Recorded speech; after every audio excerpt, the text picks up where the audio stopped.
花光积蓄买的2斤肉被打翻在地，原本逃跑中的男孩彻底暴怒，因为这些肉在今天对他来说非常重要。眼看被激怒的江西秀就要发起进攻，任多俊立刻做好战斗准备，然而江西秀却并没有动手，越过任多俊的他选择继续逃跑。唯一发愁的是，不知何时能再凑齐买肉钱。来到家附近的江西秀确认四下无人后才敢靠近，不管发生什么，他都绝不能让别人发现这个地方，因为这个家江西秀必须要守住。直到进门前，他都还在四处张望，但这一切却被掌握追踪术的白道谦看在眼里。现在是偷袭的好机会。这时任多俊被不远处的动静吸引了目光，此时江西秀正端来紫菜汤为奶奶庆祝生日，他希望奶奶能多吃点长命百岁，可奶奶却生气着掀开了面前的桌子，因为那里面没有肉，她不想吃。奶奶像个小孩子般不断念叨着自己要吃肉，一旁预防老年痴呆的书籍已经说明了一切。江西秀答应奶奶以后自己一定会买很多肉，我也会一辈子都跟在奶奶身边。被抱住的奶奶挣扎着想去游乐园，任多俊跟白道谦暂时回到了基地。白道谦提醒任多俊，我们没有功夫考虑江西秀的处境，可任多俊却希望能先给自己一点时间。艾希拉部的老大黄世阳正在打沙袋，还没打几下沙袋就又断了。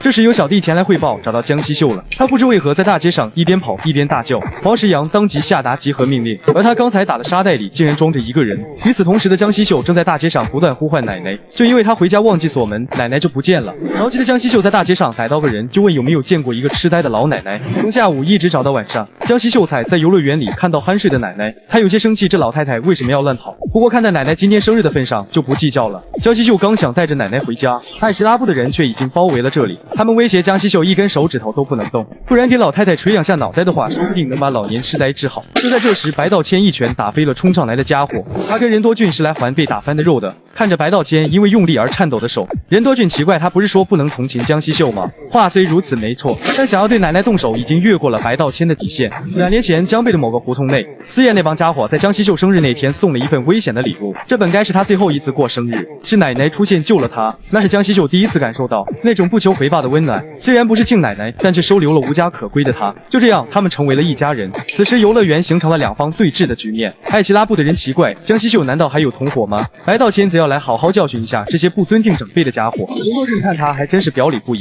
原来是个大孝子吗？江西秀本以为他们2个跟思燕是一伙的，现在这种局势令他有些摸不着头脑。就在这时，艾希拉部的人还想要偷袭奶奶，江西秀当即送他先走一步。不远处的战斗也是一边倒的碾压。艾希拉部中身高1米9、体重140千克的金周烨赶到支援，他本想用体格来压制敌人，这种程度在任多俊跟白道谦眼里还远不够看。眼看最强的金周烨都被打倒在地，艾希拉部的其他喽啰当即拔腿就跑，白道谦也差不多打解气了。这时江西秀忍不住问他们到底是谁，于是任多俊把这段时间发生的事情告诉了江西秀。现在他跟白道谦不打算抓江西秀了，因为那样不符合他们的作风。江西秀真心感谢他们的帮助，奶奶才没有出事。不过任多俊不是白帮的，他还要江西秀还人情。白道谦无奈事情怎么总是朝这种方向发展。苏醒过来的金周烨向老大汇报抓捕失败了，眼看黄世阳就要让他们回来接受惩罚，金周烨急忙表示现在已经知道江西秀住哪了。不久后回到家附近的江西秀傻眼了，因为这里已经被一群人包围了，他这才发现奶奶预防失踪的挂牌丢了，那上面写着家庭住址，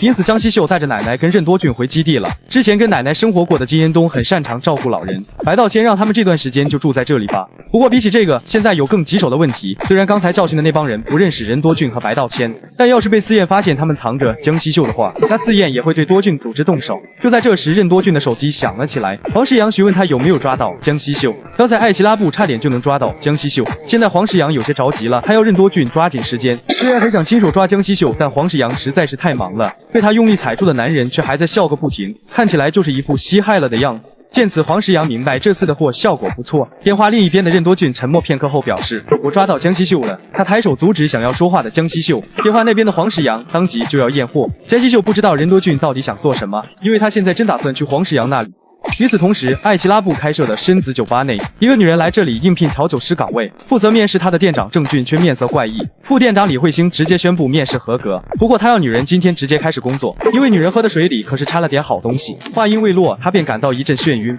随即视野就开始诡异的扭曲。多俊组织基地内的3人来到隔音好的房间开会，在听到任多俊想跟思燕开战后，江西秀提醒他江贝思燕都是危险人物，现在他们要去找的黄世阳还进过青马监狱，而他的犯罪动机只是为了进入监狱。这个疯子一开始就计划好了，他的目的是在监狱组建犯罪组织。艾希拉部应运而生，那之后黄世阳就开始卖违禁品，他为了自己的利益，什么事都干得出来。任多俊让江西秀不用担心，事情发展到现在，与黄世阳对立是必然的。话虽如此，白道谦问他打算怎么做？难道又要直接闯进和黄世阳约好的那个地点吗？但这次与以往不同，任多俊有计划。闻言，白道谦惊喜，他真是长大了，终于不再是像往常那样直接硬打进去了。听到这话的任多俊无语，自己有那么不明智吗？不久后的艾希拉布基地内，黄世阳正在招待祈求重新工作的女人。当初是女人拒绝接客，从深子酒吧逃出去，黄世阳就知道他根本戒不掉违禁品，想要重新工作得到药物，只有一个办法，那就是签下待遇不如奴隶的劳动合同。之后，黄世阳把女人带回到了天堂，现在的他十分期待，就像是等待别人送礼物的小孩子。黄世阳真的很想快点见到江西秀。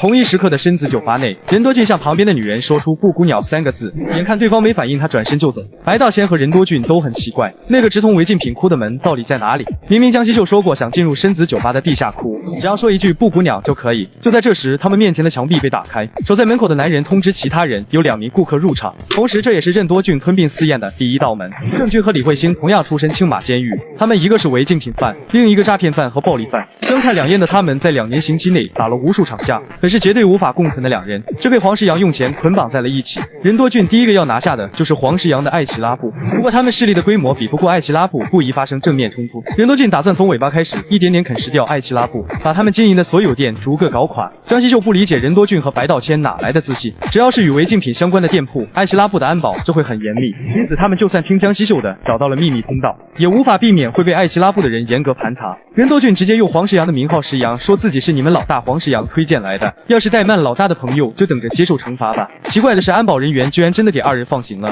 任多俊让白道谦做好心理准备吧，说不定马上就又要打一架了。房间内难闻的烟雾不由得令白道谦皱眉，其中群魔乱舞的场景更是壮观。白道谦没想到这个国家还有这么多对违禁品上瘾的人。就在这时，副店长李慧星出现在身后，他热情为2位新顾客介绍了一番深子酒吧，这里只售卖最好的违禁品，顾客们的满意度都非常高。李慧星请2位尽情享受吧。虽然他本人不用违禁品难以得到信任，但店长郑俊可是资深成瘾者，所以完全不用怀疑货物的质量。如果客人想先吃点其他东西开胃的话，这里除了违禁品还准备了其他服务。抱住白道谦的正是之前来应聘调酒师的女人，对违禁品上瘾的员工也是深子酒吧的货物。白道谦有些厌恶地推开了女人。李慧星看他们根本不像吸违禁品的人，不过从现在开始也不晚，他会免费为新客人提供第一次服务，这最顶级的货物能让人忘记一切烦恼。任多俊猛地一把抓住李慧星的针管，他说明今天只是来看看而已，对下次再来享受服务，可这里不允许有人清醒的出去。李慧星问任多俊，既然来到了这里，是已经找到江西秀了吗？不过既然你们没把江西秀带来的话，